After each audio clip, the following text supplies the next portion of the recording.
আমি আমার প্রতিষ্ঠান ফিরে চাই। আমি আমার এত বছর টাকা পয়সার হিসাব চাই। এই প্রতিষ্ঠানটা 25 বছর যাবৎ লালন পালন করে আসছি, টাকা দিয়ে, শ্রম দিয়ে, মেধা দিয়ে, আমার সততা দিয়ে।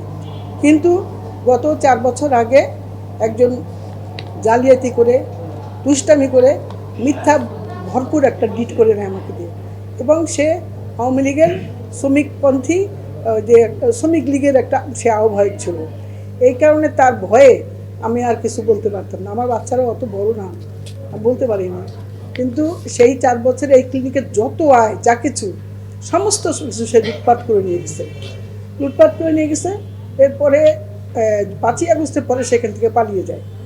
তখন আমি একটু সাহস পেয়ে আমি তার নামে মামলা দায়ের করি। এবং আমি পুলিশে গিয়েছি, আমি র্যাবে গিয়েছি, আমি প্রশাসনে লিখিত চিঠি দিয়েছি যে আমার বিরুদ্ধে আমাকে তারা চাঁদাবাজি, জালিয়াতি করে আমি কিছুই পাচ্ছি না আমার নিজের প্রতিষ্ঠান থেকে, কিন্তু কোনো সুবিচার আমি পাইনি।